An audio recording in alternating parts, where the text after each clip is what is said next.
여호와는 하나님은 영이시니 예배하는 자가 영과 진리로 예배할지니라.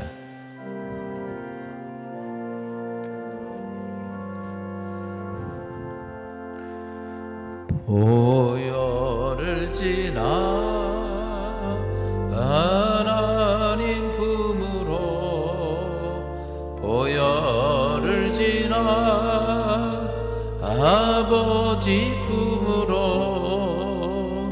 보혈을 지나 하나님 품으로 한 걸음씩 나아가네. 보혈을 지나 하나님 품으로, 보혈을 지나 아버지 품으로, 보혈을 지나 하나님 품으로 한 걸음씩 나아가네. 존귀한 주 보혈이 내 영을 새롭게 하시네. 존귀한 주 보혈이 내 영을 새롭게 하네. 우리 다 같이 사도신경 신앙 고백 하나님께 드립니다. 전능하사 천지를 만드신 하나님 아버지를 내가 믿사오며 그 외아들 우리 주 예수 그리스도를 믿사오니, 이는 성령으로 잉태하사 동정녀 마리아에게 나시고 본디오 빌라도에게 고난을 받으사 십자가에 못 박혀 죽으시고 장사한 지 사흘 만에 죽은 자 가운데서 다시 살아나시며 하늘에 오르사 전능하신 하나님 우편에 앉아 계시다가 저리서 산 자와 죽은 자를 심판하러 오시리라. 성령을 믿사오며 거룩한 공예와 성도가 서로 교통하는 것과 죄를 사하여 주시는 것과 몸 다시 사는 것과 영원히 사는 것을 믿사옵나이다. 교독문 39번 시편 95번 말씀입니다. 오라 우리가 여호와께 노래하며 우리의 구원의 반석을 향하여 즐거이 외치자. 우리가 감사함으로 그 앞에 나아가며 시를 지어 즐거이 그를 노래하자. 여호와는 크신 하나님이시오니 모든 신들보다 크신 왕이시기 때문이로다. 땅의 깊은 곳이 그의 손 안에 있으며 산들의 높은 곳도 그의 것이로다. 바다와 그의 것이라 그가 만드셨고 육지도 그의 손이 지으셨도다. 오라 우리가 급혀 경배하며 우리를 지으신 여호와 앞에 무릎을 꿇자. 그는 우리의 하나님이시요 우리는 그의 기르시는 백성이며 그의 손에 돌보시는 양이시기 때문이라. 아멘.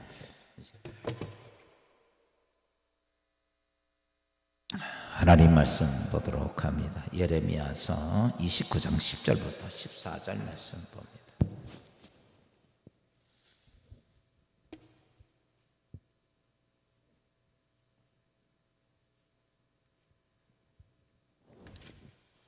예레미야서 29장 말씀입니다.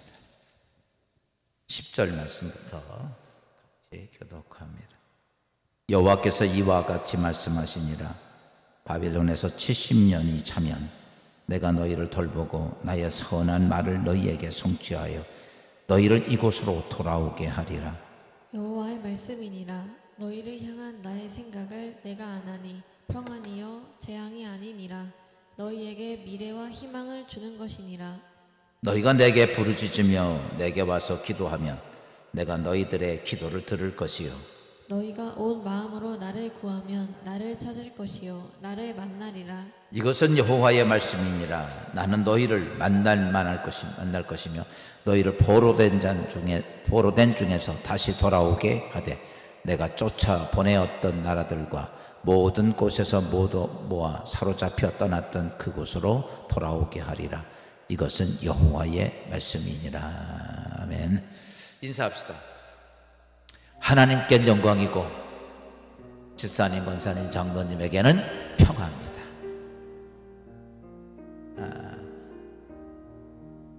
이 땅에서 평화가 있기를.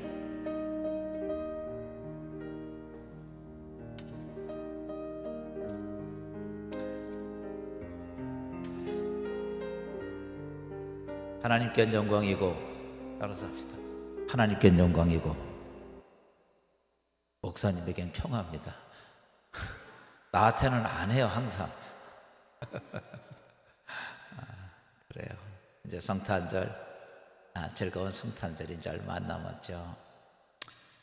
크리스마스 캐롤을 들으면 우리 모두가 설레이는 마음도 있지만, 설레임보다는 우리가 예수님이 이 땅에 오심을 진정 영접할 줄 아는 믿음의 성도가 꼭 되기를 주의 이름으로 축원합니다. 이 세상의 삶을 살면서 많은 사람의 마음을 감동케 하는 것, 모든 사람의 마음을 뭉클하게 하는 것, 또 인생을 살면서 사람들에게 잊혀지지 않는 가치가 남겨지는 게 뭘까? 그래요, 멋진 일도 있고 훌륭한 일도 있고 많은 사람에게 칭송받을 일도 있겠지만은 더 중요한 것은, 더 감동을 주는 것이 있다면 저는 이런 삶이라고 생각합니다. 힘든 세상의 삶을 살면서 이 힘든 세상에서 어찌하든지 간에 이 모든 힘든 세상을 수고와 땀을 털려서 여러분 무엇인가 이룩하려고 노력하다가 불가항력적인 일을 만나서 결과적으로 희망이 깨지고 절망 속에 빠져있는 그들에게 다시 희망을 불러일으켜주고, 또 그 다음에 그의 장점을 찾아주면서 격려해 줄 때 우리 많은 사람들은 그 모습을 통해 감동을 받게 된다는 사실입니다. 얼마 전에 우리나라가 카타르에서 16강 이렇게 올라가서 참 모든 사람들이 기쁨의 시간을 맞이했죠. 당연히 우리가 포르투갈 이기지 못하는 것은 뭐 실력 차이가 있어서 제가 잠깐 보면서 아이고 3대0이나 4대0 되겠다라고 생각했는데 선전을 해서 2대1로 이겼다는 거죠. 그래요, 우리가 그 16강 하나 올라간 것도 그렇게 영광스럽고 좋고, 그것도 이길 수 없는 게임을 이기니까 모든 사람들에게 감동을 주더라는 거죠. 아마 우리 대한민국에 오면서 많은 사람들이 그들의 오음을 축하하고 또 그들의 오음을 기쁘고, 그 뭐냐, 지금 우리 대한민국 정말 경제적으로, 사회적으로, 정치적으로 침체돼 있고 어렵고 힘든 과정을 계속 지금 거쳐갑니다. 이때 우리 모두에게 뭘 주냐면, 그래, 우리도 할 수 있구나. 아멘. 뭔가 우리가 이 땅의 인생에 살면서 가장 중요한 것은 뭘까? 절망에 있던 자들에게 희망이 되어줄 수 있다면, 그리고 그가 그 인생의 삶에서 그것을 통해서 무엇을 만들어 간다면 그것이 모든 사람에게 유익하고 감동을 주는 것이죠. 사랑하는 여러분, 이 세상에서 가장 강력한 능력이라면 눈에 보이고 손에 잡히는 어떤 외적인 것보다는 눈에 손에 잡히지도 않고 보이지도 않지만 여러분, 나는 할 수 있다고 그렇게 믿음을 가지고, 그리고 도전하고 또다시 도전하고 포기하지 않고 무엇인가 이룩하는 사람들, 그런 사람들을 우리가 뭐라 말하냐면 그걸 희망이라고 이야기합니다. 오늘 한 해를 보내고 또 한 해가 시작합니다. 여러분 옆에 있는 분들하고 물어보십시오. 희망이 있습니까? 얼굴 표정 보니까 별로 없는 것 같은데. 우리 인생의 삶에 가장 능력 있고 힘 있는 게 뭐냐? 그래요, 다른 게 아니라 무엇인가 이룩한 결과가 아니라 그러기 위해서 도전하고 마음의 결단을 가지고 무엇인가 이룩해가는 자체, 그 자체가 희망이다라는 것이죠. 라우다펜이라고 하는 독일의 조그만 마을에 유난히 아이가 어려서부터 이 바이크, 즉 오토바이죠, 큰 바이크를 좋아하는 아이가 있었어요. 6살 소년인데 킬리안입니다. 근데 이 소년이 6살 좀 되면서 림프종 진단을 받고 항암 치료를 받으면서 몸이 갑자기 쇠약해져서 끝내는 얼마 안 돼서 시한부 선고를 받게 되었습니다.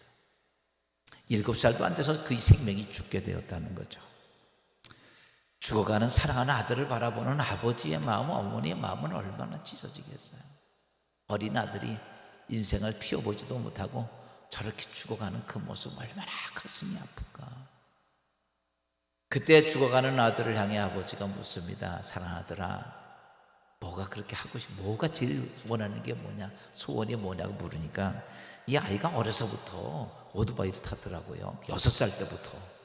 그러다 보니까 이 아이가 그러는 거예요. 저 아빠 오토바이 소리 좀 듣고 싶어. 이 오토바이 타시는 분들 막 타타타타타 이 소리, 그 굉음 그것도 듣고 싶고 오토바이 보고 싶다고, 바이크를 보고 싶다고. 근데 이 아버지가 동호회가 있어요. 그 오토바이 동호회가 24명이 있는데, 그러니까 아버지가 동호회 가서 얘기를 해요. 우리 아들이 죽어가면서 그 오토바이 소리와 그걸 듣고 싶다고 얘기를 합니다. 그러니까 거기 24명의 동호회들이 알았다, 우리가 언제 가겠다 라고 이야기를 했어요. 그리고 그날이 됐습니다. 근데 그날 놀라운 사건이 벌어졌어요. 23명, 그 아버지 빼고 24대의 바이크가 와야 되는데 조그만 시골 마을에 바이크들이 가득 차게 된 거예요. 그 바이크가 온 것이 독일에 있던 바이크 타는 사람들이 어떻게 그 소문을 들었는지 다 몰려들게 되었고, 거기 앞에 있던 나라 네덜란드에서도 오고, 심지어 스위스에서, 또 하나는 덴마크에서부터 와기 시작했는데, 그렇게 그날 온 오토바이가 15,000대가 넘었다.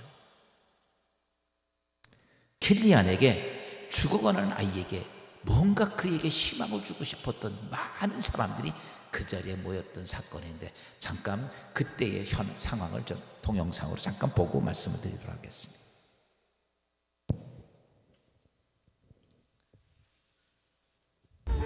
무리를 지은 바이크가 한 주택가에 몰려왔다. 귀를 뚫을 경험과 내뿜는 연기로 마을은 순식간에 아수라장이 되었다. 그러나 뜻밖에도 주민들은 환호성을 지르며 이들을 환영하는데,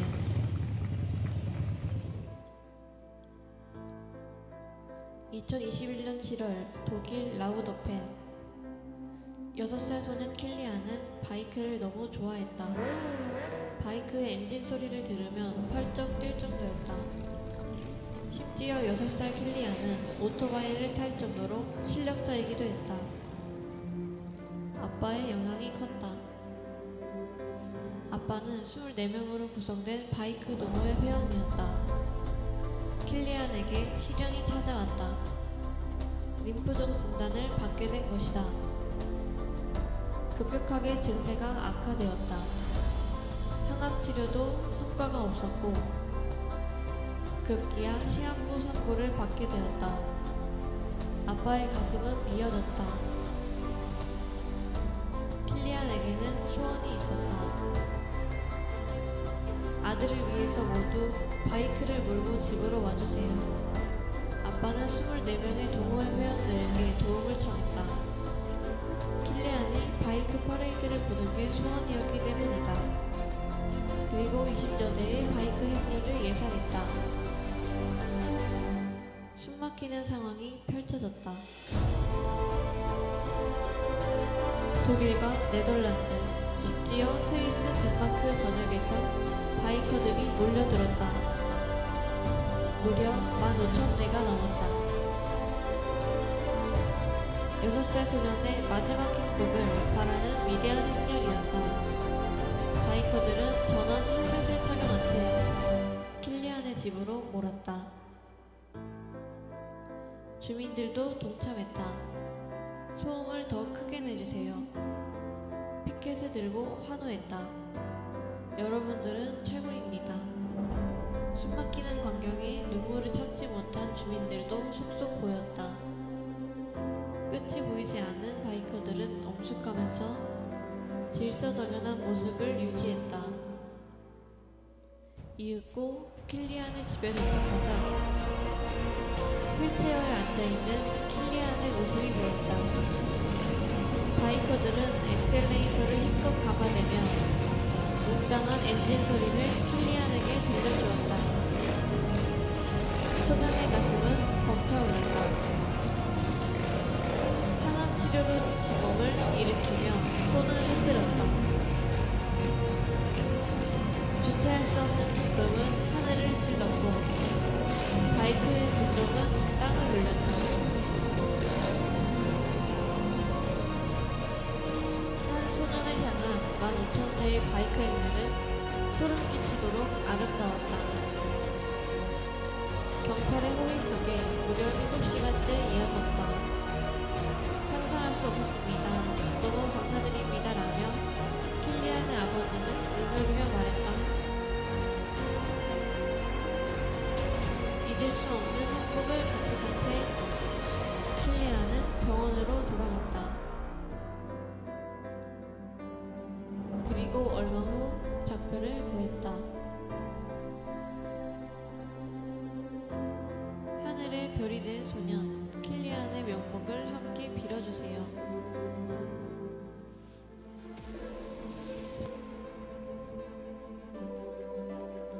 할렐루야.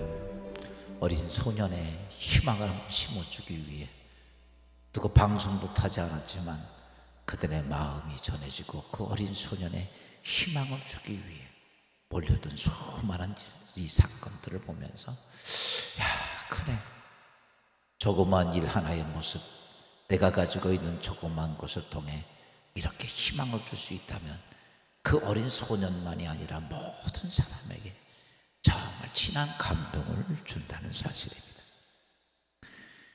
유대인 소년으로서 이제 독일에서 태어났지만 그 소년은 어려서부터 공부를 잘 못했어요. 그래서 초등학교, 중학교 다니면서 그 아이의 별명이 바보라는 것이었죠. 학교 선생님도 그 아이가 바보 같고 친구들도 바보 같아서 아마 그 누구도 그 아이와 함께 놀아주지 않은, 아마 요즘 말하면 왕따 취급받으며 다녔습니다.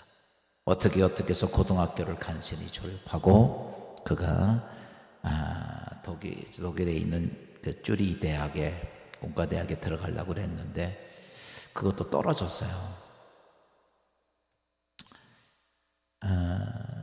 그러다가 이제 어떻게 해서 한 해도 재수해서 그 쭈리 대학교 공대에 들어갔는데 그때부터 이 아이가 놀랍게 변화가 되기 시작을 했어요. 그 전까지는 바보 소리 들었던 이 학생이 쭈리의 공대에 들어가면서 그 아이는 세상 사람들이 놀랄 만큼 변화가 되기 시작합니다. 그리고 그가 대학 졸업하고 26세가 되었을 땐 세계에 있는 모든 과학자들이 가장 깜짝 놀란 상대성 이론을 발표를 했습니다. 그리고 42세에는 노벨 물리학상을 받은 사람이죠. 우리가 잘 알기로는 아인슈타인 박사입니다. 여러분, 그 아인슈타인이 그렇게 바보 소리를 듣고 학교 다니다가 어떻게 그렇게 됐을까라고 말하면, 그래요, 그렇게 아이가 상처를 입고 왔던 아이에게 그의 어머니는 언제나 뭐라고 말을 하냐면 그에게 희망을 주는 말을 언제나 하는 거예요. 이렇게 말합니다. 너는 다른 사람이 가지고 있지 아니한, 다른 사람이 가지고 있지 아니한 재능이 있어서 네가 이제는 장성해서 어른이 되면 세상 사람들이 깜짝 놀랄 세계적인 인물이 될 거야. 여러분, 사람들이 다 바보라고 해도 그 엄마는 내 아이는 앞으로 이 땅에 장성해서 어른이 될 세상이 깜짝 놀라, 이게 한두 번이 아니라 그 아이 볼 때마다, 낙심할 때마다 그 엄마는 그 아이에게 그런 말을 해주었습니다. 그는 정말 세상 사람들이 깜짝 놀랄 만한, 누구도 따라가지 못하는 천재 과학자가 되어 지금 후대까지, 지금까지도 그의 이름은 모든 사람들에게 익히 알려진 사람으로 이 땅에 쓰게 됩니다.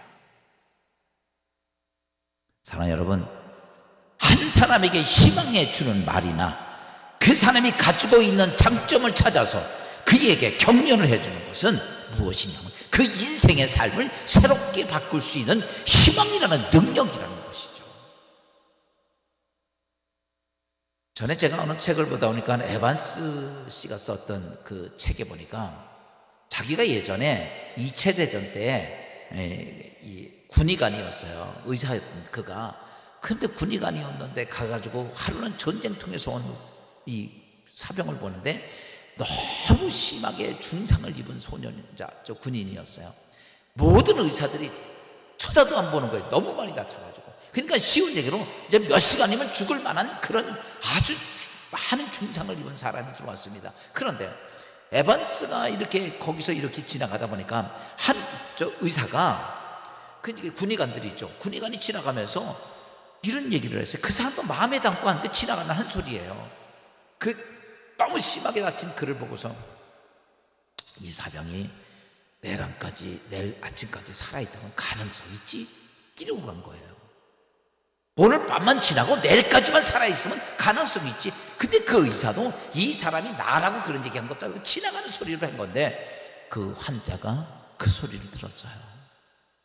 여러분, 사람은요 마지막까지 살아있는 게 청각이에요. 혹여나 가족의 어르신들이 돌아가실 때 옆에서 막 떠들지 마요. 쓸데없는 얘기 하지 말고 더 뭐다. 왜? 딴 건 다 죽어도요 마지막 죽는 게 청각입니다. 근데 이 사람도 죽기 직전에 그 청각이 살아있으니까. 근데 이 군사가 이 사병이 그 얘기를 딱 듣는 순간에 무슨 자기도 알아요. 온몸이 다 망가졌으니까 못 산다는 거 아는데 그가 이렇게 생각을 한 거야. 그래, 내일 아침까지는 내가 살면 난 살 수 있어. 이렇게 희망이 들어온 거예요. 근데 그 밤이 되면서 너무 많이 피를 흘리고, 그런데 눈앞이 이제 이 사람이 혼수 상태가 돼가지고 가물가물 하는데 이 군사는 이렇게 생각. 그래, 내가 이를 깨물고 내일 아침까지 살 거야. 그럼 난 살 수 있어. 난 내일 아침까지 살 수 있어. 그리고 그 밤을 발버둥을 치면서 버팁니다. 아침 해가 떠올랐어요. 그때 이 사병은 이런 말을 합니다. 난 살 수 있어. 놀랍게 그의 몸은 알 수 없는 힘에 의해서 굉장히 빠른 속도로 회복이 돼가지고 6개월 만에 걸어다니는 사람으로 회복이 됩니다. 그러면서 에반스는 그런 얘기를 합니다. 어떤 희망이 들어와 있느냐에 따라서 삶의 자체가, 죽고 사는 문제가 바뀌더라. 여러분, 희망은 사람에게 생명을 소생시킬 수도 있어. 희망은 정말 절망에 있는 사람들에게 자기를 일으켜 세우는 능력이 그 안에 있고요. 희망은 어떠냐면 인생의 연약한 인생을 누구도 감당하지 못한 강력한 힘을 가지게 만드는 게 바로 희망입니다. 사랑하는 성도 여러분, 한 해를 보내고 새해를 준비하면서 여러분 어떤 희망이 있습니까? 근데 제가 여러분 오늘 중요한 거 하나 말씀드릴게요. 이렇게 말씀하니까 많은 사람들이 나름대로 내 희망을 가져야지, 희망을 가져야지. 근데 희망의 존재 조건이 있어요. 그게 뭐냐면 이겁니다. 희망은 내 생각으로 만들어내는 것이 아니라 다른 존재에 의해서 만들어진 것이 내게 들어오는 게 희망이에요. 내가 이렇게 돼야지, 나 이거 해야지, 그건 내 꿈이에요. 희망은 누구로부터 오는 거냐면 내가 만드는 게 아니라 다른 존재로부터 오는 거예요. 좀 전에 우리가 바이크 타는 킬리안이라는 아이에게 그 희망을 주기 위해서 많은 바이크맨들이 거기에 몰려드는 거예요. 그때 이 아이는 그냥 손도 못 던지니까 막 펄펄펄 막 뛰잖아요. 그렇게 오는 거예요. 아인슈타인이 자기가 스스로 난 이렇게 될 거야 아니고 그에게 희망을 준 게 누구냐면 그 어머니예요. 너는 다른 사람과 틀려. 너는 이 다음에 때가 되면 사람들이 깜짝 놀라는 그런 인물이 될 거야. 다른 사람으로부터 희망을 오는 거예요. 아까 중상에 입었던 그 환자에게도 마찬가지예요. 내일까지 살으면, 내일 아침까지 이 사람 살 수 있어. 그 말 한마디가 자기가 만든 것이 아니라 군의관이 지나가며 산 이야기입니다.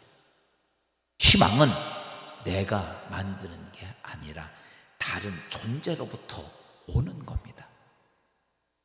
그리고 그러면 나는 뭐하냐? 희망이 온 것을, 그것을 붙잡고, 내가 그 붙잡고 수고와 노력과 애씀을 통해서 할 때 그 희망이 결과를 만들어내는 거예요. 열매가 거기서 되는 거죠. 그러니까 많은 사람들이 이런 생각을 해요. 내가 희망을, 꿈을 딱 가지고 있는데, 여러분, 우리가 이런 말 하죠. 작심삼일이라고. 그게 왜 그러냐면 내 안에서 만들어져서. 그건 희망이 아니에요. 지금같이 제가 몇 사람을 얘기했지만요, 그 사람들에게 희망은 어디냐? 자기가 어떻게 만들겠다고 하는 것이 아니라 다른 사람으로부터 희망이 오고 그 희망을 내가 붙잡는 거예요.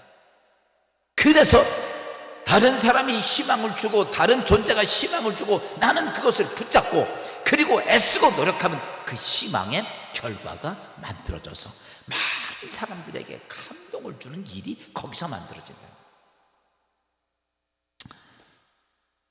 진리교회 사랑하는 성도 여러분, 여러분들은 어떤 희망을 가지고 있습니까? 난 내 인생 다 살았으니까 끝, 이럽니까? 내가 한 해를 보내고 또 한 해를 시작하면서 나는 어떤 희망을 가지고 있는가? 오늘 본문에 있는 말씀을 좀 우리가 보면, 오늘 본문은 이스라엘이 바벨론에 의해서 유다 나라가 멸망하죠. 그리고 나서 멸망을 하니까 그 나라에 있던 모든 백성들, 남자고 여자고 전부 다 잡아서 다 끌고 어디로? 바벨론을 끌고 갑니다. 뭘로 끌고 가냐면 노예로 끌고 간 거예요. 바벨론까지 이스라엘에서 거리가 약 1500km입니다. 서울서 부산의 3배 반이에요. 긴 거기를 그냥 뭐 차 타고 간 것도 아니고 쇠사슬에 묶여가지고 그 먼 거리 다 끌려간 거예요. 이스라엘은요, 이제 나이 들어서 지금 우리나라만 80 노인에 빼놓고 다 간 거예요. 다 끌려간 거예요. 여러분, 끌려가서 노예 생활을 하는 그들에게 희망이 있습니까? 망한 나라를 누가 도와줍니까? 그것도 어떤 나라에 의해서, 바벨론, 세상의 세계에서 가장 강대한 나라에 의해서 멸망했던 그 나라를 누가 도와주겠어요? 아무도 이스라엘을 도와줄 수 있는 나라는 하나도 없습니다. 뿐만 아니라 그들은 이스라엘과 너무 멀리 떨어져 있어요. 1500km만 떨어져 있는데 그 이스라엘 회복이 이게 말이 되냐고요. 뿐만 아니라 그들은 어땠냐라고 말하면, 그 나라는 이스라엘은 황폐되어졌고 그 다음에 그 나머지 있던 모든 사람들은 여기저기 도망을 가서 다 뿔뿔이 흩어져 있어요.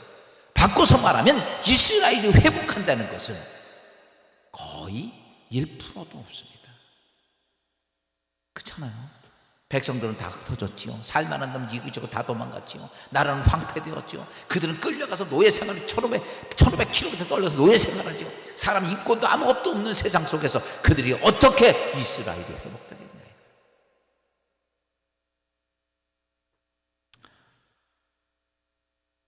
그때에 하나님의 선지자 예레미야에게 하나님의 음성이 들려옵니다. 예레미야서 29장 10절입니다.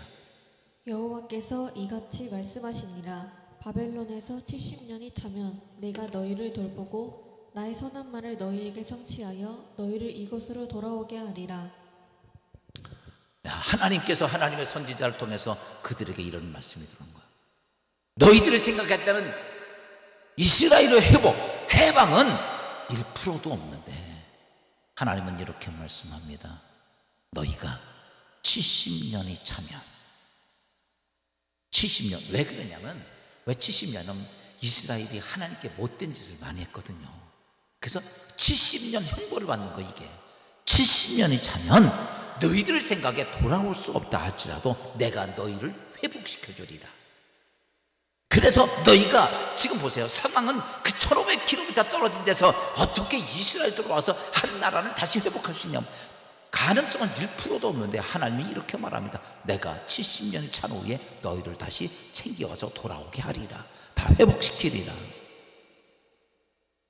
우리가 잘 알고 있듯이 성경 역사를 보면, 여러분, 이스라엘은 3차에 거쳐서 70년이 지난 다음에 전부 다 회복해서 다 돌아옵니다. 그리고 예루살렘 성은 재건되고 성전이 다시 지어지고. 할렐루야.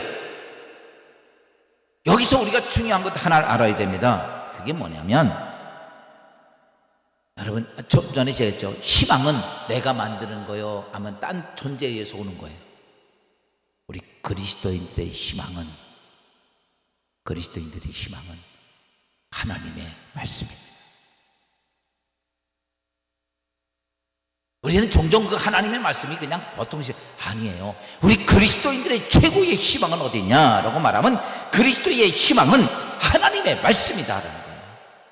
여러분이 한 해를 보내고 또 한 해를 시작합니다. 한 해를 시작하면서 여러분의 희망은 어디에 있습니까? 난 이렇게 해서 사업을 잘 되고, 난 이렇게 해서 돈을 많이 벌고, 이렇게 성공하고, 이게 희망이 아니라 여러분의 희망은 어디에 있느냐라고 말하면 하나님의 말씀이라는 거예요. 예수님 시대 때 가나안 여인 중에 하나가 자기 딸이 흉악한 귀신이 들렸던 여인이 예수님께 온 적이 있죠. 사랑하는 딸이 흉악한 귀신이 들렸습니다. 오늘 성경에 보니까 마태복음 15장 22절에 이렇게 말하고 있죠. 내 딸이 흉악하게 귀신이 들렸나이다. 이 귀신이 무슨 흉악한 귀신이에요. 여러분, 제가 이제 전에도 한번 이 말씀드린 것 같아요. 귀신도 종류가 여러 종류예요. 귀신도요, 얌전한 귀신도 있고요. 정말이에요. 정말 얌전해요. 착한 귀신도 있고, 또 지랄 맞은 귀신도 있어요. 이거 다 틀려요. 이렇게 제가 계속 이렇게 만나보면요, 이 귀신들 특징이 다 틀려요. 사람도 보면요, 어때요? 착한 사람도 있고 지랄 맞은 사람 있잖아. 있어 없어요? 있어요. 그것처럼요, 귀신들이 천차만별이야. 그런데 제일 다루기 힘든 게 이 흉악한 귀신들이에요. 그러니까 이스라엘에서 어떻게 그 지역에서 이 흉악한 귀신을 어떻게 해결하지 못하는 거야. 그 아버지 어머니가 그냥 이게 그러니까 이렇게 말하죠. 성경에 보니까 이 아이가 불에도 들어가고 물에도 들어가고 막 죽으려고 별짓을 다 하는데 막을 수가 없는 거예요. 해결의 길이 보이지 않아 딸을 포기할 수 없지만은 그는 예수님께 찾아올 때 이 여인이 그냥 찾아온 게 아니고, 그 여인이요, 하나님의 약속의 말씀을 믿고, 그 언약의 말씀을 믿고 찾아온. 여러분, 성경에 보면 예수님 계실 때 수많은 사람들이 모였어요. 뭐 보통 10,000명, 20,000명 막. 근데요, 거기서 기적을 경험한 사람이 그렇게 많지 않습니다. 다 병난 거 아니에요? 다 귀신 나간 거 아니에요? 다 죽은 거. 여러분, 거기서 정해져 있어요. 그게 뭐냐면 그들이 예수님 앞에 와서 아무나 그런 게 아니에요. 그들이 준비된 자, 다시 바꿔서 말하면 하나님 말씀으로, 자기 언약으로, 하나님 언약으로 자기가 준비됐던 자들이 어때요? 그래서 예수님이 보면 그냥 이렇게 다 발길 닿는 대로 가지 않습니다. 갈릴리 왔다가 또 여리고 왔다, 또 갈릴리 왔다, 이렇게 한 것이 그냥 간 게 아니라 가는 곳마다 보세요. 누가 있어요? 믿음의 사람. 그 한 사람 때문에 예수님 찾아가는 거예요. 어떤 데는 거지 바디메오 때문에 그 여리고로 가는 거예요. 그 사람 하나 때문에 어때요? 그 예수님이 수많은 거리 걸어가서 거기 찾아가서 그를 만나요. 어디는 38년 된 병자 하나 만나려고 베데스다를 찾아갑니다. 얼마나 많은 사람들이 있어도 그 한 사람 딱 만나가지고 거기 치유하고 돌아옵니다. 문제는 뭔지 아십니까? 그들이 하나님 말씀을 통해 어떠한 희망을 가지고 있느냐. 그래서 예수님이 묻지요. 너 낫고자 원하느냐? 이렇게 묻습니다. 희망이 있느냐 이거요. 하나님 말씀으로 치고 오늘 가나안 여인을 향해서 내가 희망이 있느냐? 그는 이렇게 말하죠. 누가복음 1장 37절입니다. 하나님의 모든 말씀은 능하지 못하심이 없느니라. 아멘. 그러니까 이 말씀을 딱 듣고 이 가나안 여자는, 그렇지, 세상 사람들은 흉악한 귀신에 할 수 있는 방법이 아무것도 없지만 하나님은 능치 못함이 없다. 여러분, 이 언약의 말씀 붙잡고 가는 거예요. 많은 사람들이 예수를 그냥 와서 예배드리고 가면 되는 걸로 생각하지만 제가 늘 백날 예배드려도 아무것도 아닙니다.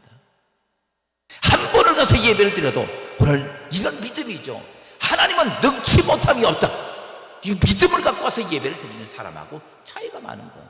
보세요. 수많은 사람이 있지만 가나안 여자만 그 아이, 딸, 그 문제 해결받습니다. 또 이 여자는 예레미야서 1장 12절 말씀 같은 믿음을 갖게 되죠. 여호와께서 내게 이르시되 내가 잘 보았도다. 이는 내가 내 말을 지켜 그대로 이루려 함이라 하시니라. 야, 보면 내 말을 지켜 하나님은 그대로 이루게 하십니다. 아, 하나님은 나를 할지라도 어떤 환경이 있다고 나에게 주시는 말씀은 그래, 어떤 일이 있어도 하나님이 이루신다. 이 믿음이에요. 그러니까 개처럼 취급하든 상관하지 않습니다. 개들도 주인상에 떨어지는 부스러기를 본다. 나한테 부스러기만 줘도 해결됩니다. 주님이 이렇게만 믿음 크다.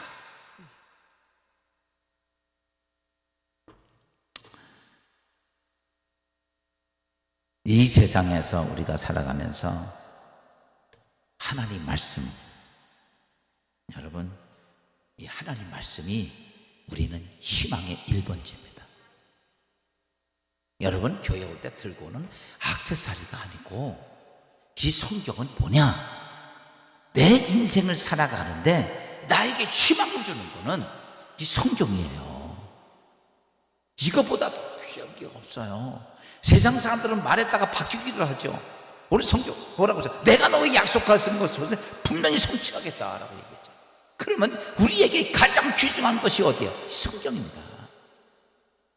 종종 사람들이 문제를 가지고 목사님들을 찾아오죠.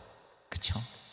그러면 목사님한테 그러면 목사님들이 대개 이렇게 말을 하죠.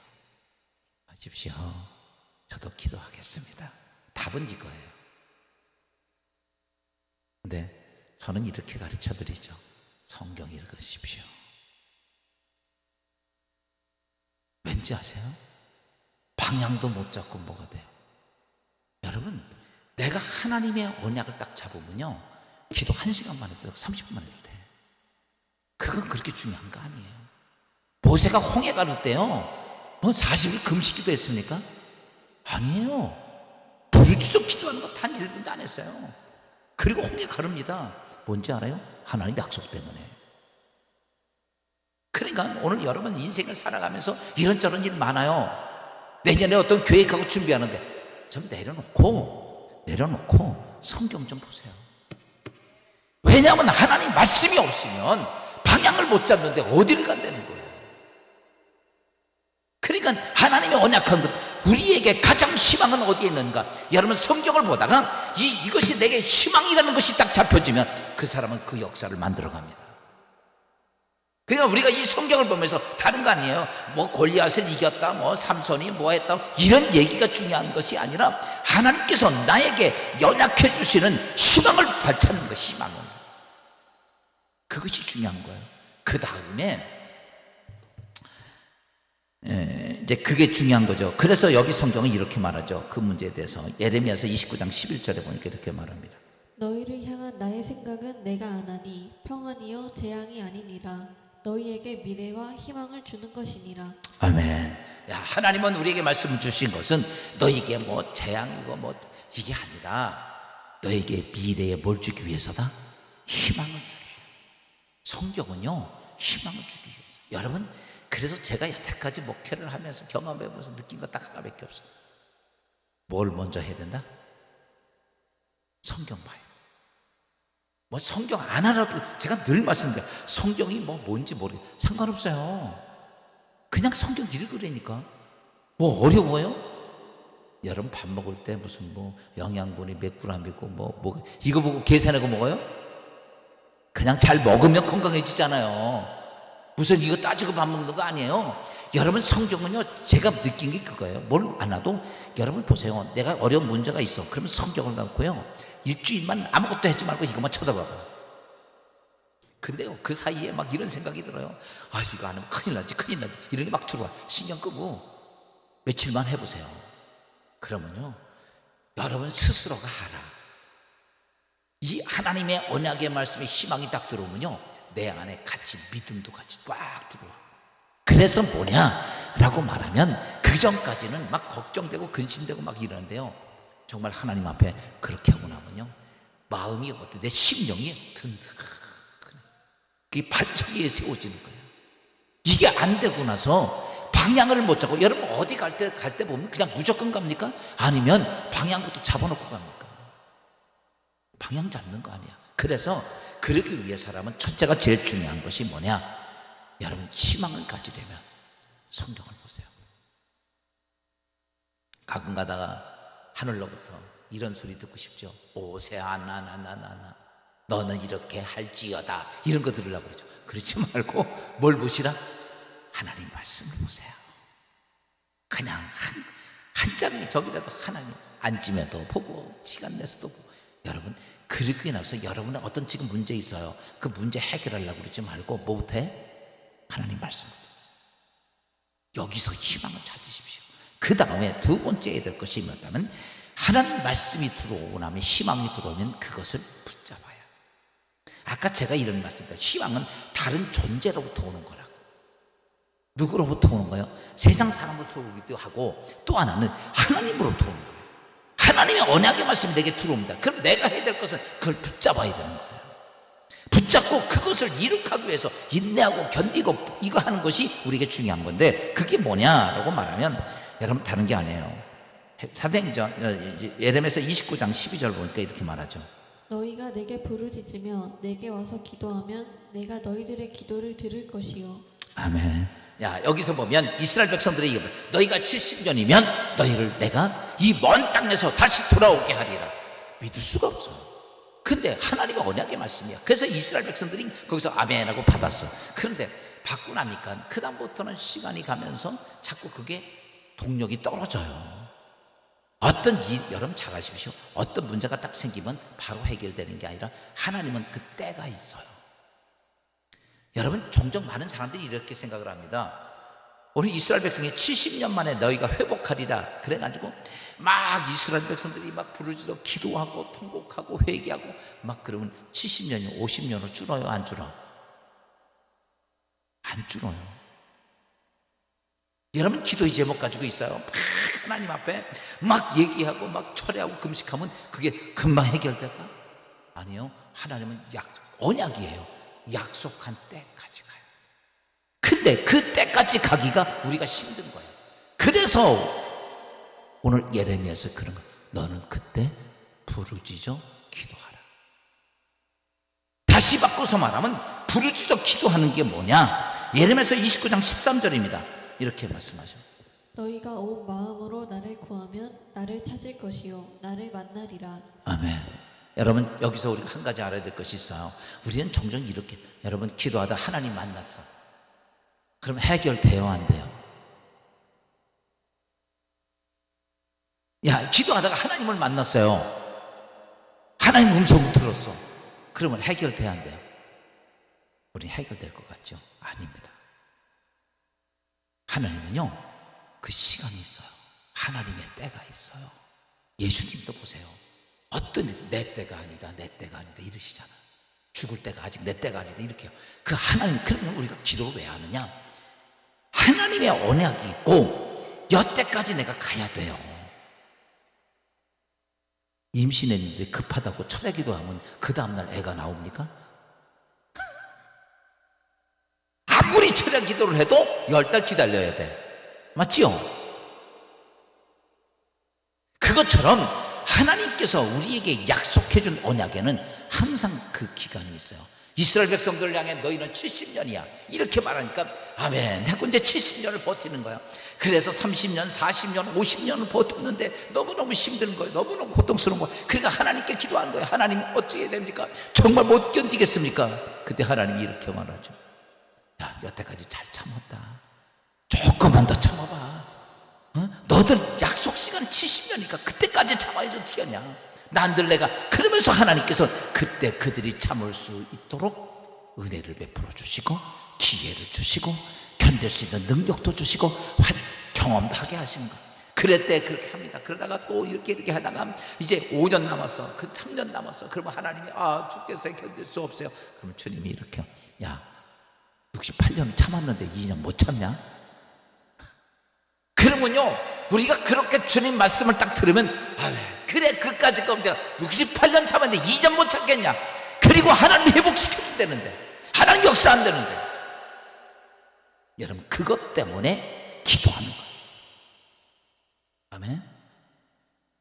오늘 우리가 인생을 살아가면서 내가 기도한다고 하나님 척척척 응답하는 게 그게 아니라, 하나님은 내가 이 땅에서 하나님이 약속된 것을 성취할 때까지 하나님은 내 삶을 붙잡아 주시기 위해서 기도하라.